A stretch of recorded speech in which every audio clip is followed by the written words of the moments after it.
আসসালামু আলাইকুম। আজ আমি এঁচোড় ও চিংড়ি রেসিপি নিয়ে হাজির হয়ে গেলাম। তো বন্ধুরা, আমি এঁচোড়গুলোকে ভালোভাবে খোসা ছাড়িয়ে জল দিয়ে পরিষ্কার করে নিয়েছি। তো এঁচোড়টা আমি জল দিয়ে একটু ভাপিয়ে নেব। তো গ্যাসে একটা কড়াই চাপিয়ে জল দিলাম।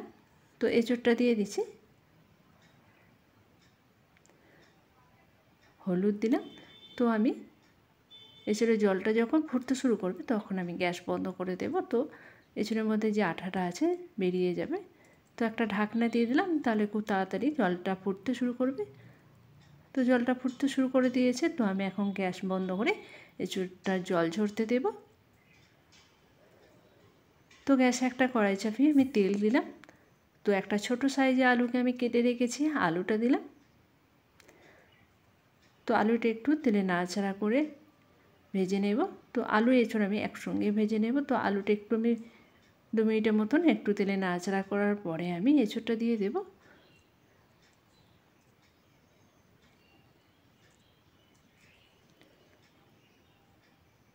তো আমি এঁচোড়টা দিয়ে দিলাম,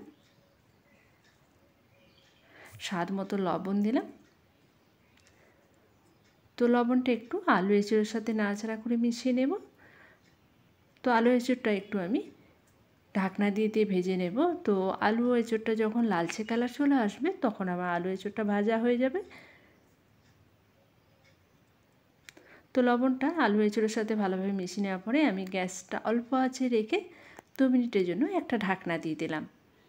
তো 2 মিনিট পরে আমি ঢাকনাটা খুলে আলু এঁচোড়টা একটু নাড়াচাড়া করে উল্টিয়ে দেব। তো এইভাবে আমি ঢাকনা দিয়ে আলু এঁচোড়টা ভেজে নেব। মাঝে মাঝে একবার করে ঢাকনাটা খুলে নাড়াচাড়া করে উল্টিয়ে দেব।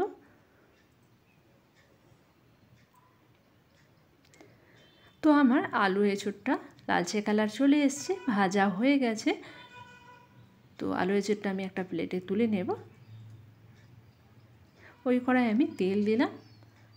তো চিংড়ি মাছটা আমি ভেজে নেব লালচে কালার করে।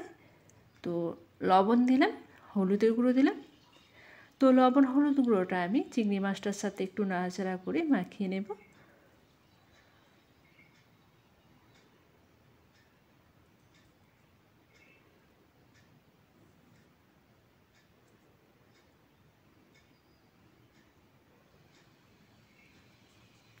তো চিংড়ি মাছটা আমার ভাজা হয়ে গেছে। তো গ্যাসের অন্যদিকে আমি কড়াই চাপিয়ে তেল দিলাম, একটা তেজপাতা দিলাম। তো তেজপাতাটা একটু তেলে নাড়াচাড়া করে ভেজে নেওয়ার পরে আমি 2টো পেঁয়াজকে পেস্ট করে রেখেছিলাম। তো পেঁয়াজের পেস্টটা দিলাম। তো পেঁয়াজের পেস্টটা দেওয়ার পরে আমি 1 চামচের মতো আদা পেস্ট, 1 চামচের মতো রসুনের পেস্ট দিলাম। তো আদা রসুনটা একটু তেলে নাড়াচাড়া করে ভেজে নেওয়ার পরে আমি স্বাদ মতো লবণ দিলাম। তো একটা টমেটোকে পেস্ট করে রেখেছিলাম, টমেটো পেস্টটা দিলাম। তো আমি হলুদের গুঁড়ো দিলাম, ধনিয়া গুঁড়ো দিলাম, শুকনো লঙ্কা গুঁড়ো দিলাম, ভাজা জিরে গুঁড়ো দিলাম, আর 1/2 চামচের মতন গরম মশলা গুঁড়ো দিলাম। তো মশলাটা একটু পেঁয়াজের সাথে একটু নাড়াচাড়া করে মিশিয়ে নেওয়ার পরে আমি অল্প একটু জল দিয়ে মশলাটা ভালোভাবে কষিয়ে নেব।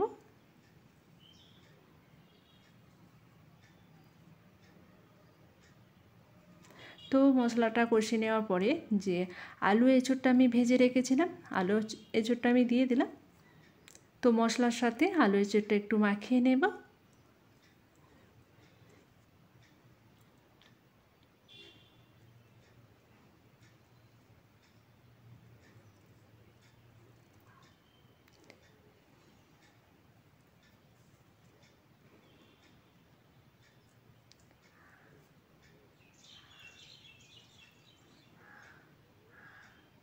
তো আমি বড় কাপে 1 কাপের মতন জল দিলাম।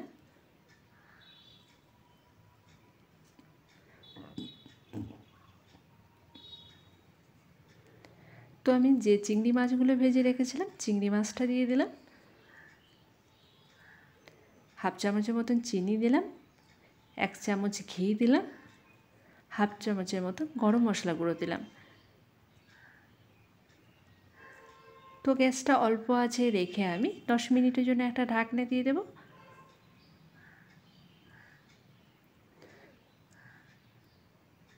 তো 10 মিনিট পরে আমার আলু এঁচোড় খুব ভালোভাবে সিদ্ধ হয়ে যাবে।